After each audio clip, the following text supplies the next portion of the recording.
आज हम बात करेंगे भारत के परमाणु ऊर्जा क्षेत्र में अहम किरदार निभाने वाले अब्दुल कलाम जी को भारत मिसाइल मैन भी कहा जाता है। परमाणु हथियार कार्यक्रमों में सम्मिलित होने के कारण डॉक्टर अब्दुल कलाम जी को भारत का सर्वोच्च नागरिक पुरस्कार भी प्रदान किया गया था। हालांकि अब वो हमारे बीच नहीं है, लेकिन भारत देश उनके द्वारा किए गए कामों, योगदान और राष्ट्रपति के रूप में भी उनके कार्यकाल को हमेशा याद रखेगा। तो आइए स्टार्ट करते हैं। डॉक्टर एपीजे अब्दुल कलाम का जन्म तमिलनाडु में रामेश्वरम के तमिल में मुसलमान परिवार में 15 अक्टूबर 1931 को हुआ था। इनके पिता का नाम जैनालाबिदीन था, जो पेशे से नावों को किराए पर देने और बेचने का काम करते थे। कलाम जी के पिता अनपढ़ थे और उनके विचार आम सोच से कहीं ऊपर थी। वो उच्च विचारों के धनी व्यक्ति थे और अपने सभी बच्चों को शिक्षा देना चाहते थे। इनकी माता का नाम असीमा था, जो एक घरेलू गृहिणी थी। अब्दुल कलाम कुल 5 भाई बहन थे, जिसमें 3 बड़े भाई और 1 बड़ी बहन थी। जब अब्दुल कलाम का जन्म हुआ तब इनका परिवार गरीबी से जूझ रहा था। परिवार की मदद करने के लिए डॉक्टर एपीजे अब्दुल कलाम ने छोटी सी उम्र में ही अखबार बेचने का काम शुरू कर दिया था। स्कूलों के दिनों में पढ़ाई के सामान्य थे, परंतु नई चीज़ों को सीखने के लिए हमेशा तत्पर रहते थे। चीज़ों को सीखने के लिए हमेशा तैयार रहते थे और घंटों पढ़ाई किया करते थे।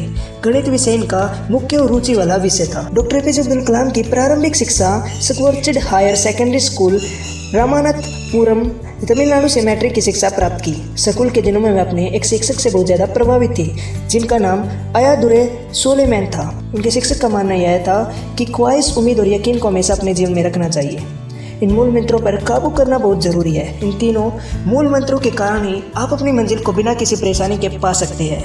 इन मूल मंत्रों को अब्दुल कलाम जी ने अपने आखिरी समय तक अपने जीवन में कायम रखे। अपनी प्रारंभिक शिक्षा पूरी करने के बाद डॉक्टर एपीजे अब्दुल कलाम ने तिरुचिरापल्ली के सेंट जोसेफ कॉलेज से 1954 भौतिक विज्ञान में बीएससी की डिग्री प्राप्त की।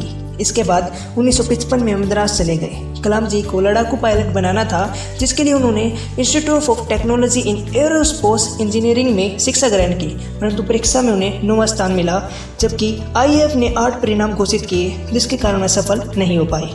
स्नातक की पढ़ाई पूरी करने के बाद डॉक्टर एपीजे अब्दुल कलाम एक प्रोजेक्ट पर काम करने लगे थे और प्रोजेक्ट इंचार्ज ने रॉकेट के मॉडल मात्र 3 दिन में पूरा करने का समय दिया था और साथ में यह भी कहा था कि अगर मॉडल न बन पाया तो उनकी स्कॉलरशिप रद्द हो जाएगी।